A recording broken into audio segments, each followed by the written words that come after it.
Hi everybody, welcome back to my channel. If you're here for the first time, my name is Samantha and I'm on a natural hair journey.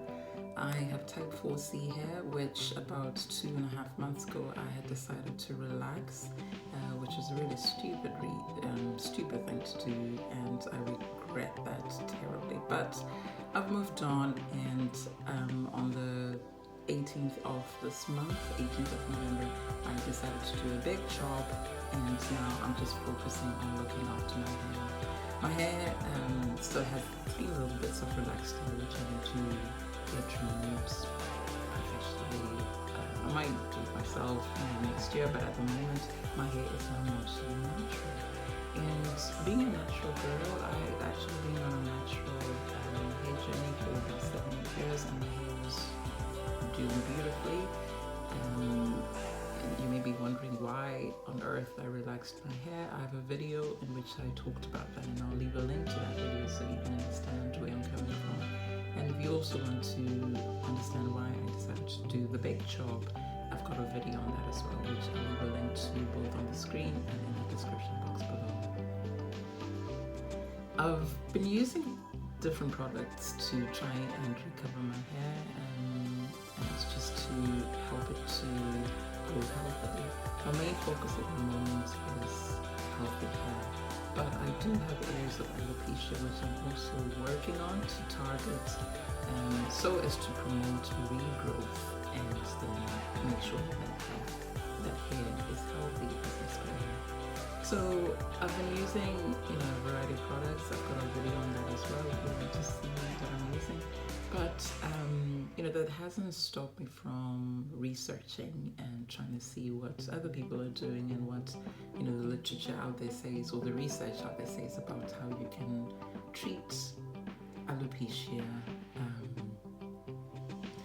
in the most natural way. So this is something that I have been really excited about. So incorporating Ayurvedic herbs into my natural hair journey is something that I've been doing for the very first time. I cannot tell you how excited I am. There are lots of people that I'm following on Instagram as well as on YouTube who have been talking about these things, and I just thought, you know what, there's no harm in trying these things. As long as you're not allergic to these herbs, spices, products, etc., then sometimes it's worth a try, because you never know, you might think you've done everything you can when actually there is something out there that you haven't tried. So I'm going to move all these things away so I can just go through them one at a time and understand what I'm talking about. So what I created is this thing here, is this little bottle here. I've just recycled a jar. I couldn't take the label off, and I just thought I'll leave it. So it says green Castor, but it's not, definitely not, if you can see that. It's the jar that I used. I like to reuse things. So and recycle. So this is the color that I created. It's a beautiful golden color, and I've made it a little bit liquidy because that is just easy to apply onto my scalp and onto my hair. And I find it's distributed much easier that way. So all these products you're seeing in the background, initially I'll go through and explain why I use them. So the first thing is extra virgin olive oil. Now olive oil has got lots of benefits, lots of health benefits, but it's also very good for hair. It's quite a thickish oil, and I find for my really dry type 4C hair, it acts as a really good sealant and helps to keep moisture in my hair. So that's the first product I used. And then the second thing I used was the onion. So I just used a white onion, but you can use a yellow onion, a red onion, and all I did was just purify the skin, just chopped it up finely, and then adding it to the oil, So onion is a really good natural source of sulfur.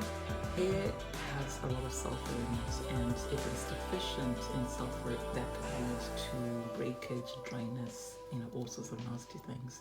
So there's been a lot of kind of literature, and a lot of people have been looking into onion, and they found that it actually helps to stimulates hair growth, and it helps to nourish the hair follicles, which hair grows obviously.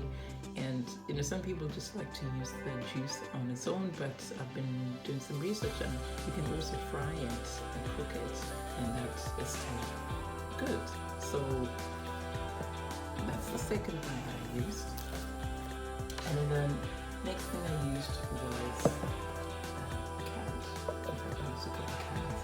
So carrot oil has got lots of vitamin A in it, and that's it's an antioxidant, and it's also really good for hair. And it helps to strengthen hair and helps to promote healthy hair growth. So all I did was just to grate it, peel the skin off obviously, and then grated it finely so that it just cooks quicker and releases these oils quicker. So that was the second thing I used, carrot. And then I started adding in the other oils. So this is the oil that I've been using along this new natural hair journey. I've talked about it in my previous videos. It says jojoba oil there, but it's actually a mixture of jojoba oil and almond oil, both of which I really love and are really good for my hair. Loves these oils. So I started frying the onion and the carrots in olive oil, and then after about 5 minutes, once they're softened and they're cooking, I then added the jojoba oil, and I also added this, which is 100% pure coconut oil. Now, coconut oil, you either love it or you hate it. Your hair either loves it or hates it. My hair actually doesn't like coconut oil on its own. However, when I mix it with other good products, it actually works better. But I like using coconut oil because like jojoba and almond oil, it's quite a light oil, and apparently it's been shown to penetrate the skin and the hair really well, and I want to try and protect and strengthen my hair, so this is a good one to use. And then once everything had warmed up, this might come as a surprise, but I added this, which is sulfur 8. Again, I've talked about this before in a previous video. I'm using sulfur 8. Again, people have a love-hate relationship with sulfur 8. You either love it or you hate it. I prefer to use this blue one because it doesn't smell as much as the yellow one, which a lot more people might be familiar with. What I like about this is that it actually acts like a hair fertilizer, if you want to call it that. It really does promote the growth of the hair. I tell you, honestly, I kid you not. It's for me anyway. I know not every product is going to work for everybody, but for me it does. And this thing here, sulfur 8, contains sulfur is the main ingredient, of course, but it also contains triclosan. So sulfur, as I said, is good for hair. It's also a good antifungal, so which is why it helps with dandruff and itching scalp if you have any sort of fungal stuff going on there. But it also contains triclosan, which is an antibacterial. This thing has petroleum in it, and that's why it's not popular with a lot of people who don't like using petroleum on their hair. But I don't mind using a little bit of petroleum. It's fine for my hair. My hair accepts it. If that changes, obviously, then I'll need to change products. But at the moment, so far, it's been good. I've used sulfur before when I had natural hair, which is why I'm using it. So it's not just an experiment. So anyway, took a huge dollop of that. Huge dollop of that, and added that to the pan as it was cooking. And then I started adding in my herbs, which are exciting ayurvedic herbs. So the first one is, let's see if I can show you the label, it's rosemary. So I just used the powdered forms. I didn't want to use, have to worry about grinding them, etc. So I just bought, and these are things that I use in my day-to-day cooking. So it's not like I went out and, kind of bought these especially for my hair. So rosemary, I use it in lots of things. So that's one of the things I had in my cupboard. And I've actually had this for quite a while, which I thought, this is a good way to use it up. and it's been great. So rosemary powder, and then this is another really exciting thing. It is fenugreek, and I use the powder one. So fenugreek is now really famous for being a super herb when it comes to hair growth. Apparently, it actually stimulates dead hair follicles to kind of, zap them up again and reactivate them so that they start growing hair. So it has been used for alopecia, and it's been used successfully. So since I have alopecia, I thought, why not? So you can use, the ground form which I'm using, but you can use other forms if you don't want to use the ground. But I just found this quite convenient. So that's thing. And then another herb which a lot of people will be familiar with is garlic. Garlic is also very good as an antifungal, antibacterial, and apparently it also stimulates the follicles and blood circulation, and therefore it will stimulate the circulation of blood to the hair follicles and nourish them so that they will start growing hair. And then this is another one which I'm really excited about, this Moringa. So I know it is the Moringa tea that I got. I looked for the powder, but I couldn't find it, unfortunately. So this is what I found on Amazon, and I just thought, well, I'll take it because it is just the Moringa leaves. It doesn't have anything else in it. It's just pure Moringa leaves, and I know a lot of people like it. My mom actually drinks Moringa tea and adds it to food, etc. because apparently it's got really good health benefits, and apparently it is known as the miracle tree. So apparently this is now known to be another superpower when it comes to healthy hair. It helps hair to grow, it helps to strengthen hair, so reduces breakage. Apparently it's got so many benefits, and you can look at it on Google or other YouTube videos, but this is something that I'm really excited about. So I just got the tea, which came packed in little foil, but it was just the tea. I won't open this one, but it's just the tea leaves, the leaves which have been kind of shredded into almost the powder form, and all it did was just rip that open and added it to the mixture. So in terms of how much I used 1 full onion, I used a couple of carrots, and I like it was 2 carrots, and I used quite a decent amount of extra olive oil. I used about 3 tablespoons of this jojoba oil, and then a teaspoon of each of the herbs. So a teaspoon of fenugreek, a teaspoon of garlic, a teaspoon of rosemary, and then I just put in about, oh goodness me, probably 4 tablespoons of the Moringa, because I had so much of it, and I just thought, well, you know what, if it's good for your hair, why not? I actually haven't drunk it, which is interesting. So if you drink Moringa tea, I'd love to know what you think about it, and do you think it'd be good for my hair? Coconut oil, I added a couple of tablespoons of that. So I cooked all that stuff, all those things, added them all together, etc. And then, this, as I said, I just using about half this little tub, so it would be about 50 grams if you, 50 grams. And I mixed it all, and then I put it in a jar, and it's just. So it does have little particles, which is fine. I don't mind the particles. I know, obviously, if my hair was longer, I don't know, I might see the Moringa particles, but never mind.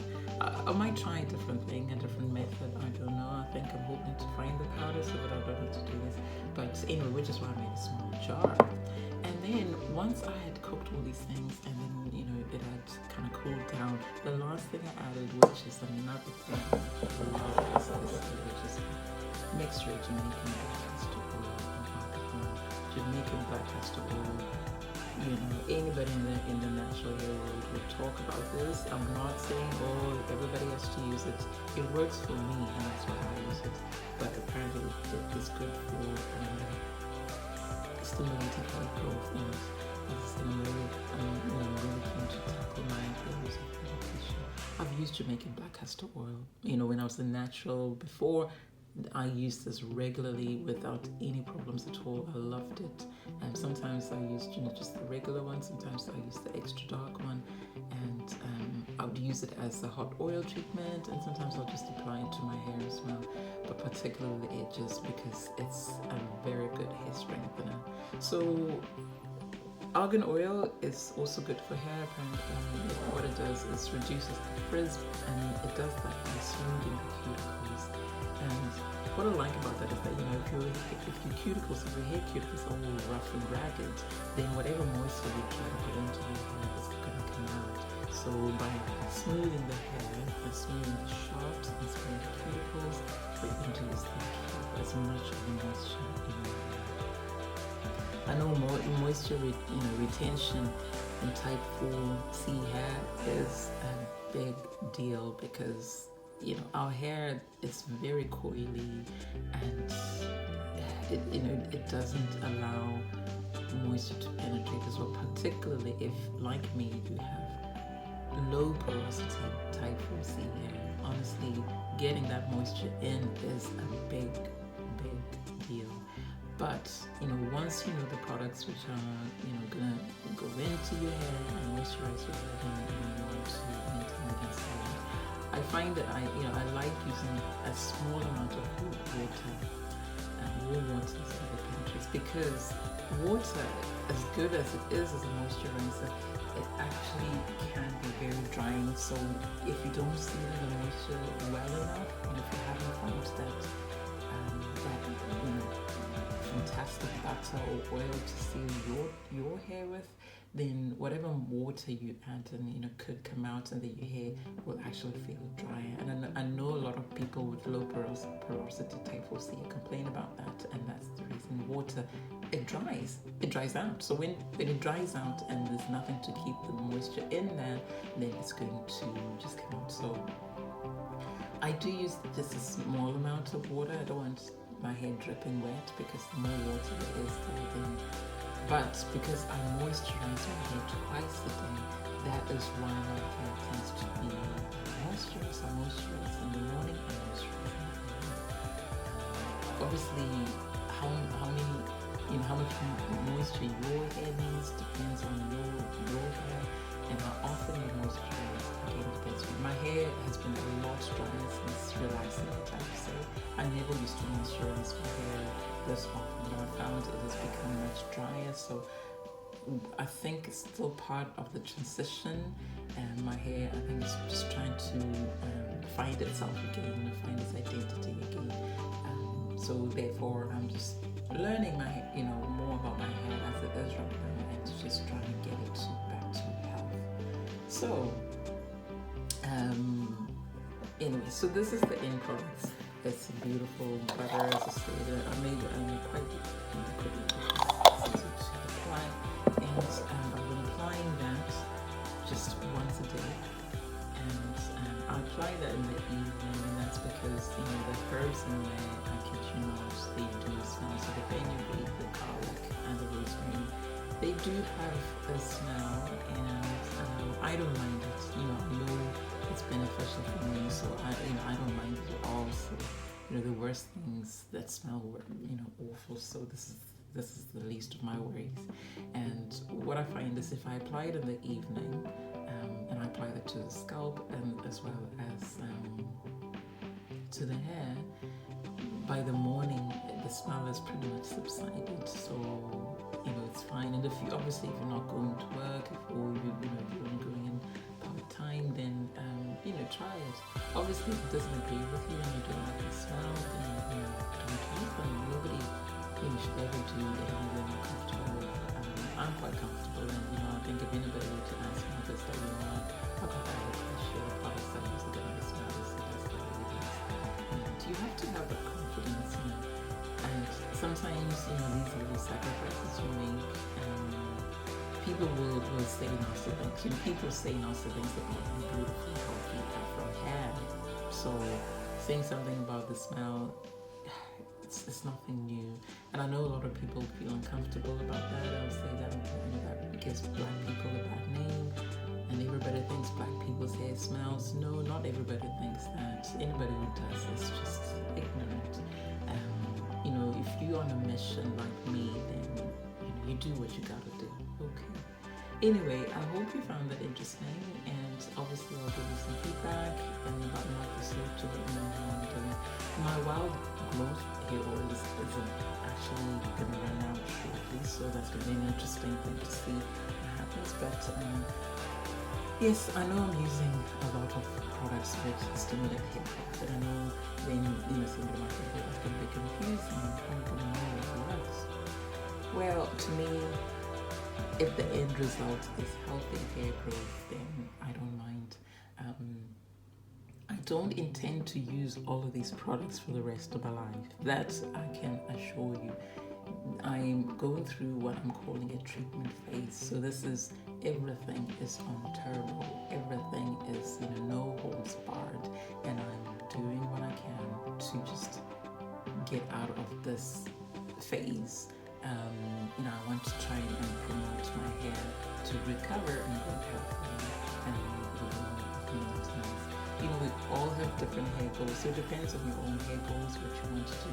And I'm not advocating the things, but this, I tell you, this is in terms of a really good butter for treatment of alopecia and hair growth. And you know what? I know I'm saying I'm not, don't intend to use it for the rest of my life, but you never know. I might.